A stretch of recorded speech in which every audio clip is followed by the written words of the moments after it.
بسم اللہ الرحمن الرحیم۔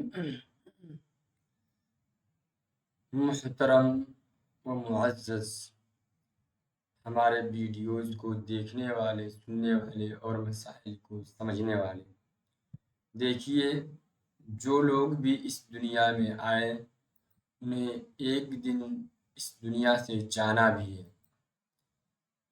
ہمارا اسلام ایک ایسا مذہب ہے جب آدمی پیدا ہوتا ہے تو اسی وقت سے احکام سکھلا دیا جاتا ہے کہ اس کے ساتھ کیا برتاؤ کیا جائے، یعنی اس کا اچھا نام رکھا جائے، عقیقہ کیا جائے، پھر نکاح، شادی بیاہ اور بہت سارے مسائل آ جاتے ہیں۔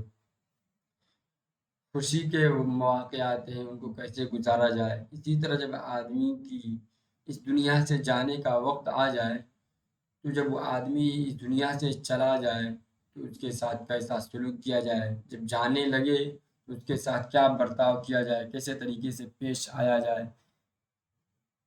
یہ سارے مسائل بھی ذکر کیے گئے ہیں۔ آج ہم آپ کے کتاب الجنائز سے سبق نمبر 15 ویڈیو کے نمبر کے اعتبار سے ہے، جنائز کے اندر آئے ہوئے سوالات کے جوابات لے کر حاضر ہوئے ہیں۔ اس سبق کے اندر 4 سوالات آئے ہوئے ہیں، ان چاروں سوالات کے جوابات آپ ملاحظہ فرمائیں۔ نمبر 1 سوال ہے، جب آدمی مرنے لگے تو کیا کرنا چاہیے؟ مرا نہیں بلکہ مرنے لگے تو کیا کرنا چاہیے؟ منہ اور ٹانگیں بعد موت کے کیوں باندھ دیتے ہیں؟ سوال ہو گیا۔ جواب، جب آدمی مرنے لگے تو اس کو چت لٹا دو اور اس کے پیر قبلے کی طرف کر دو اور سر کو اونچا کر دو تاکہ منہ قبلے کی طرف ہو جائے، اور اس کے پاس بیٹھ کر زور زور سے کلمہ پڑھو تاکہ تم کو پڑھتے سن کر خود بھی کلمہ پڑھنے لگے، اور اس کو کلمہ پڑھنے کا حکم نہ کرو کیونکہ وہ وقت بڑا مشکل ہے، نہ معلوم اس کے منہ سے کیا نکل جائے۔ جواب پورا ہو گیا۔ پھر آگے سوال، ٹانگیں بعد موت کے کیوں باندھتے ہیں؟ اس کا جواب، ٹانگیں اس لیے باندھ دیتے ہیں تاکہ وہ پھیلنے نہ پائے۔ اب اس کو تھوڑا تفصیلاً دیکھ لیجئے، لکھا ہوا ہے، جب کوئی شخص مرنے لگے یعنی سکرات الموت کی حالت میں ہوتا ہے تو اس وقت اور اس کے فوراً بعد کچھ اہم اسلامی اعمال اور سنتیں ہیں جن پر عمل کرنا چاہیے۔ نیز موت کے بعد منہ اور ٹانگیں باندھنے کی جو حکمتیں اور وجوہات ہیں وہ بھی علماء نے واضح کی ہے۔ آئیے دونوں پہلوؤں کو تفصیل سے سمجھتے ہیں۔ نمبر 1، جب کوئی مرنے لگے یعنی سکرات الموت، موت کی سختی، اس پر موت کی سختی نظر آنے لگے، اس وقت درج ذیل کام کرنا سنت اور مستحب ہے۔ نمبر 1، اس کے پاس بیٹھ کر کلمہ شہادت یاد دلانا۔ ٹھیک ہے، حدیث سے ثابت ہے، رسول اللہ صلی اللہ علیہ وسلم نے فرمایا، لقینوا موتاکم لا الہ الا اللہ۔ ترجمہ، اپنے مرنے والوں کو لا الہ الا اللہ کی تلقین کرو۔ تلقین کا مطلب ہے کہ نرمی سے بار بار کلمہ پڑھو تاکہ مریض بھی پڑھ لے یا کم از کم دل میں دہرا لے۔ اس کے پاس سورہ یاسین پڑھنا۔ جو آدمی قریب الموت ہو، مرنے کی قریب ہو، اس کے پاس سورہ یاسین شریف کی تلاوت کی جاتی ہے، اس کی وجہ سے روح نکلنے میں آسانی ہوتی ہے۔ نبی صلی اللہ علیہ وسلم نے فرمایا، اقرؤوا علی موتاکم یاسین، اپنے مرنے والوں پر سورہ یاسین پڑھو۔ علماء کے مطابق اس سے دل کو سکون ملتا ہے اور موت آسان ہوتی ہے۔ نمبر 3، چہرہ قبلے رخ کرنا۔ بعض فقہا کے مطابق بہتر ہے کہ مرنے والے کا چہرہ قبلہ رخ کر دیا جائے۔ بعض علماء نے کہا اسے دائیں کروٹ پر لٹایا جائے تاکہ چہرہ قبلے کی طرف ہو، بالکل جیسے قبر میں رکھا جاتا ہے۔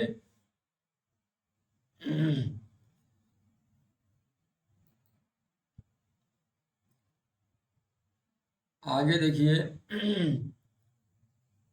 نمبر 4 دعائیں کرنا اور شور سے بچنا۔ اس وقت بلند آواز سے رونا، چیخنا یا شور مچانا مکروہ ہے۔ بہتر ہے کہ لوگ خاموشی سے دعائیں کریں، قرآن پڑھیں یا تسبیح کریں۔ نمبر 2 موت کے فوراً بعد کیا کرنا چاہیے؟ جب آدمی مر جائے تو مرنے سے پہلے، نمبر 2 مر جائے، جب آدمی انتقال کر جائے، اس دنیا سے چلا جائے تو کیا کرنا چاہیے؟ نمبر 1 آنکھیں بند کرنا۔ نبی صلی اللہ علیہ وسلم کے بارے میں آتا ہے کہ جب حضرت ابو سلمہ رضی اللہ عنہ کا انتقال ہوا تو نبی صلی اللہ علیہ وسلم نے ان کی آنکھیں بند کی اور فرمایا ان الروح اذا قبض تبعہ البصر، جب روح قبض کی جاتی ہے تو نگاہ اس کے پیچھے جاتی ہے، اس لیے آنکھیں بند کرنا سنت ہے۔ نمبر 2 منہ باندھ دینا، رومال سے یا کسی بھی کپڑے وغیرہ سے۔ حکمت کیوں باندھا جاتا ہے؟ تاکہ منہ کھلا نہ رہ جائے۔ بعض اوقات مرنے کے بعد جبڑے ڈھیلے ہو جاتے ہیں، چہرہ بہتر حالت میں رہے۔ آدمی چہرے کا منہ بگڑے ہوئے نہیں باندھ دی تو آدمی اپنی حیت پر رہے گا۔ بعد میں غسل و تدفین میں آسانی ہو۔ نمبر 3 ٹانگیں سیدھی اور قریب کر کے باندھ دینا۔ کیوں؟ موت کے بعد جسم ڈھیلا ہو جاتا ہے، کبھی کبھار پاؤں پھیل جاتے ہیں یا اکڑ جاتے ہیں۔ باندھنے سے جسم کو ترتیب میں رکھا جاتا ہے تاکہ غسل، کفن، دفن میں سہولت ہو۔ نمبر 4 جسم کو ڈھانپ دینا۔ موت کے بعد ایک چادر یا کپڑا ڈال دینا چاہیے تاکہ پردہ ہو جائے۔ دیکھیے سنت عمل وقت سکرات، موت کی سختی کے وقت کلمہ کی تلقین، سورہ یاسین، دعا، قبلے رخ کرنا۔ ٹھیک ہے؟ موت کے بعد آنکھیں بند کرنا، منہ ٹانگیں باندھنا، جسم کا ڈھانپنا، دعا کرنا۔ 1 2 3 4 عمل موت سے پہلے، اور 1 2 3 4 5 عمل موت کے بعد۔ جب آدمی مر جائے دیکھیے کیا کرتے ہیں۔ ایک سوال پورا ہو گیا۔ دوسرا سوال، میت کو نہلانے، میت مرنے والا، میت جو مر گیا، میت کو نہلانے کا طریقہ مفصل بیان کرو، اور تمہارے شہر یا گاؤں میں جو خرافات رسمیں اس کے علاوہ ہوتی ہیں ان کو بھی بتلاؤ۔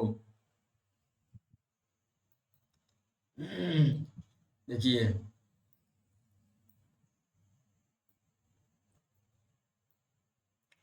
جواب، سب سے پہلے جس تختہ پر میت کو غسل دیا جائے،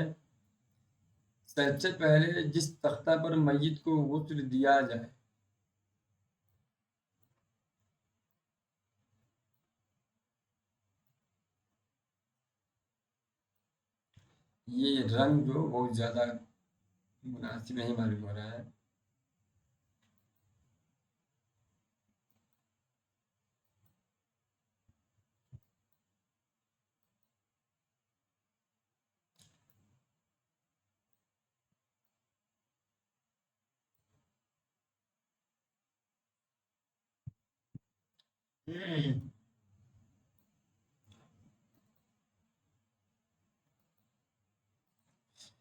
دیکھیے اس میں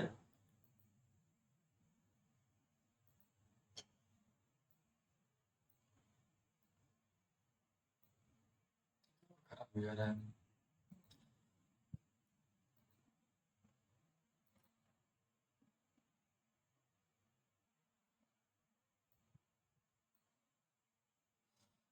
بتا رہے ہیں گھبرائیے مت۔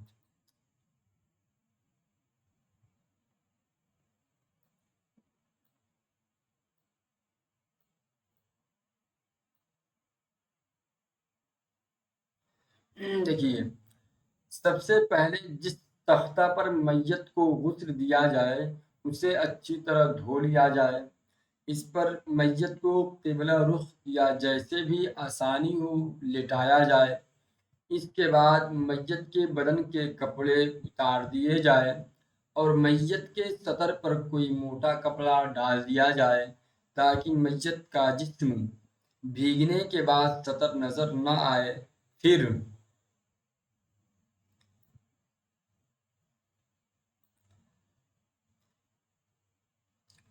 بائیں ہاتھ سے میت کو استنجا کرائے، اس کے بعد وضو کرائے، لیکن وضو میں ناک اور منہ میں پانی نہ ڈالا جائے بلکہ کوئی کپڑا یا روئی وغیرہ گیلی کر کے ہونٹوں، دانتوں اور مسوڑوں پر پھیر دے اور ناک بھی اچھی طرح صاف کر دے۔ اس کے بعد ناک، منہ اور کانوں کے سوراخوں میں روئی رکھ دے تاکہ وضو اور غسل کراتے ہوئے پانی اندر نہ جائے۔ وضو کرانے کے بعد داڑھی اور سر کے بالوں کو صابن وغیرہ سے خوب اچھی طرح دھوئے۔ پھر میت کو بائیں پہلو لٹا کر دائیں پہلو پر صابن استعمال کر کے خوب اچھی طرح 3 مرتبہ پانی بہا دے۔ پھر دائیں پہلو پر لٹا کر بائیں پہلو پر سر سے پاؤں تک اسی طرح 3 مرتبہ اچھی طرح پانی ڈالا جائے۔ نیز پانی ڈالتے ہوئے بدن کو بھی آہستہ آہستہ ملا جائے۔ اس کے بعد میت کو ذرا بٹھانے کے قریب کر دے اور پیٹ کو اوپر سے نیچے کی طرف آہستہ آہستہ ملے۔ اگر کچھ نجاست نکلے تو اس کو صاف کر کے دھو ڈالے۔ پھر سارے بدن کو خشک تولیہ وغیرہ سے صاف کر دیا جائے اور آخر میں میت کے بدن پر کافور یا کوئی اور خوشبو مل دے اور کفن پہنا دے الف چھٹ گیا ہے اور کفن پہنا دے۔ یہ جو لکھا گیا ہے یہ آپ کی کتاب سے لکھا گیا ہے، مسئلہ لمبا ہے، سمجھ لیجئے گا بہترین سے۔ اس کو تھوڑا آسان انداز میں دلائل کے ساتھ دیکھ لیجئے۔ میت کو غسل دینا ایک عظیم عبادت اور فرض کفایہ ہے اور اس سنت نبوی صلی اللہ علیہ وسلم کے مطابق ترتیب سے ادا کیا جانا چاہیے۔ ذیل میں ہم تفصیل سے غسل میت کا مکمل شرعی طریقہ اور عام طور پر لوگوں میں رائج خرافات وغیر شرعی رسمیں بھی ذکر کریں گے، جیسا کہ ہمارے بر صغیر پاکستان، انڈیا، بنگلہ دیش میں اکثر دیکھی جاتی ہے۔ غسل میت کا شرعی طریقہ مفصل۔ غسل دینے کے لیے چند ضروری شرائط: غسل دینے والا مسلمان ہو، بالغ ہو اور میت کے جسم کو چھونے کی اجازت شرعاً رکھتا ہو، یعنی محرم یا شرعی اجازت ہو۔ نمبر 2، مرد اور عورت کو عورت غسل دے۔ شوہر اپنی بیوی کو اور بیوی شوہر کو غسل دے سکتی ہے۔ یہ تھوڑا اختلافی مسئلہ ہے، آگے سے خود وضاحت آ رہا ہے دوسرے سوال کے اندر۔ غسل میت کے مراحل: تیاری اور پردہ: میت کو بلند جگہ پر رکھے، جس کو کپڑے یا چادر سے ڈھانپے۔ غسل کرنے والا وضو کرے۔ قبلہ رخ کرنے کی ضرورت نہیں، لیکن بہتر ہے۔ نجاست صاف کرنا: میت کی شرمگاہ کو کپڑے سے ڈھانپ کر ہاتھ میں کپڑا یا دستانہ پہن کر استنجا کرایا جائے۔ اگر کچھ نجاست نکلی ہو تو پانی سے دھویا جائے۔ وضو کرانا: میت کو عام وضو کرائے جیسے زندہ کو کرایا جاتا ہے۔ منہ، ناک، چہرہ، ہاتھ، بازو، مسح پاؤں۔ غرغرہ اور ناک میں پانی ڈالنا ضروری نہیں کیونکہ میت ہے۔ پہلا غسل: صابن یا بیری کے پتوں سے۔ صابن یا بیری کے پتے والا پانی استعمال کرے۔ پہلے دائیں طرف پھر بائیں طرف پورے جسم پر پانی بہائے۔ دوسرا اور تیسرا عمل: صاف پانی سے 2 مزید غسل دے، 3 غسل مکمل ہو۔ اگر پانی کی قلت ہو یا جسم صاف ہو گیا ہو تو 1 غسل بھی کافی ہے۔ کافور استعمال کرنا: آخری پانی میں تھوڑا کافور ڈال دے، خوشبو جراثیم کش اثر کے لیے جسم پر بہا دے، خصوصاً جہاں سجدہ کیا جاتا ہے۔ بالوں کی صفائی: مرد کے بال دھو دیے جائے، عورت کے بالوں کو 3 گدھیاں کر کے پیچھے ڈال دیا جائے۔ خشک کرنا اور کفن کے لیے تیار کرنا: تولیے سے جسم کو خشک کریں، خوشبو لگا سکتے ہیں جیسے عطر، کافور وغیرہ، ناک، منہ، آنکھ میں نہیں۔ اب میت کو کفن کے لیے تیار کریں۔ احادیث: نبی حدیث دیکھیے، ترجمہ دیکھیے، رسول اللہ صلی اللہ علیہ وسلم نے حضرت عطیہ رضی اللہ عنہا سے فرمایا، میری بیٹی زینب کو 3 یا 5 بار یا جتنا تم مناسب سمجھو غسل دو، بیری کے پتوں سے، اور آخری غسل میں کافور شامل کرو۔ حدیث مل گئی، صحیح بخاری کی حدیث ہے۔ عام خرافات اور بدعات جو ہمارے معاشرے میں پائی جاتی ہے، اس سوال کے اندر آیا ہوا ہے۔ جو خرافات رسم اس علاقے میں ہو اس کو بھی بتلاؤ۔ علاقے علاقے کا فرق ہوتا ہے، کہیں کچھ بھی نہیں، کہیں بہت سارے ہیں خرافات۔ دیکھیے خرافات: میت کے جسم پر گندم یا چاول رکھنا، پانی کے برتنوں پر کپڑا ڈالنا، غسل کے بعد پانی بچا کر رکھنا یا اس سے دم کرنا، مخصوص عورتیں یا بزرگ ہی غسل دیں، غسل کے بعد کفن باندھنے کی رسم باقاعدہ تقریب کی طرح کرنا، میت کے ہاتھ میں سورہ یاسین رکھنا، غسل والے پانی کو پینا یا قبروں پر چھڑکنا، 40 دن تک برتن استعمال نہ کرنا یا مکان نہ دھونا۔ بعض لوگ خرافات یہ بھی کرتے ہیں کہ قبر کے اندر عہد نامہ اور کیا کیا رکھتے ہیں۔ اسلام کا اصول میت کے ساتھ عزت، احترام، سکون، سادگی اور سنت کے مطابق معاملہ ہو۔ ٹھیک ہے، اب آگے سوال دیکھیے، عورت اگر مر جائے عورت اگر مر جائے تو مرد اس کو چھو سکتا ہے یا نہیں؟ نہلانے کا حق کس کو ہے؟ اس سوال کے جواب کو تھوڑا اچھے سے دیکھیے گا۔ عورت اگر مر جائے تو مرد اس کو چھو نہیں سکتا، کیونکہ نکاح ختم ہو جاتا ہے۔ آگے دیکھیے، عورت اگر مر جائے تو مرد اس کا شوہر کیا اسے چھو سکتا ہے؟ کیا اسے غسل دے سکتا ہے؟ اس کے نہلانے کا حق کس کو ہے؟ بیوی کو۔ جواب: اگر شوہر زندہ ہے اور بیوی کا انتقال ہو گیا، شوہر زندہ ہے، بیوی کا انتقال ہو گیا، کیا شوہر بیوی کو غسل دے سکتا ہے؟ جمہور احناف، مالکیہ، حنابلہ کے نزدیک ہاں، شوہر اپنی بیوی کو غسل دے سکتا ہے۔ یہ مسائل ایسے ہے نہیں۔ دیکھیے آگے دلیل، حضرت علی رضی اللہ عنہ نے حضرت فاطمہ رضی اللہ، یہاں پر لکھا ہوا ہے ہاں، شوہر اپنی بیوی کو غسل دے سکتا ہے، اور دلیل بھی دیا ہوا ہے، حضرت علی رضی اللہ عنہ نے حضرت فاطمہ کو ان کی وفات کے بعد غسل دیا۔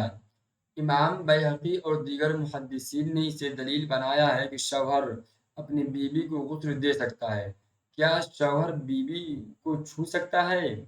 کیا شوہر بیوی کو چھو سکتا ہے؟ جواب: جی ہاں، عورت کی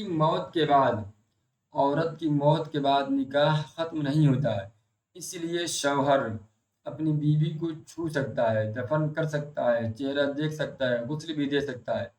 لیکن اگر مرد فوت ہو جائے، وہاں پر بیوی فوت ہوئی تھی تو بیوی ہی کہتی ہماری بیوی تھی، لیکن مرد تو بھی کہا اس کی نکاح میں باقی رہتی، من وجن باقی رہتی ہے۔ لیکن اگر مرد فوت ہو جائے اور بیوی زندہ ہو، کیا بیوی شوہر کو غسل دے سکتی ہے؟ کیا بیوی شوہر کو غسل دے سکتی ہے؟ امام ابو حنیفہ کے نزدیک نہیں، بیوی شوہر کو غسل نہیں دے سکتی، بیوی شوہر کو غسل نہیں دے سکتی۔ فتاوی المیری میں ہے، عورت اپنے شوہر کو غسل نہیں دے سکتی کیونکہ اس کے شوہر کی موت سے نکاح ختم ہو جاتا ہے، پھر عدت کیوں گزارا جاتا ہے؟ البتہ بعض فقہا جیسے امام مالک، شافعی اجازت دیتے ہیں، لیکن حناف کے نزدیک احتیاط یہی ہے کہ عورت اپنے شوہر کو غسل نہ دے، بلکہ مرد حضرات میں سے کوئی قریبی رشتہ دار یا محرم غسل دے۔ غسل دینے کا حق: اگر عورت کا انتقال ہو جائے تو اسے غسل دینے کا حق درج ذیل ترتیب سے دیا جائے گا۔ اس کا شوہر اگر چاہے تو دے سکتا ہے۔ یہ مسئلہ کچھ اختلافی طور پر یہاں درج کر دیا گیا ہے، چلیے دیکھ لیجئے۔ شوہر بیوی کا چہرہ نہیں، آگے دیکھیے، لکھنے والے وہی لکھیں گے، وہی یاد کریں گے جو لال میں ہے۔ عورت اور آگے کیا ہے، عطر کہاں لگانا چاہیے اور کافور کہاں؟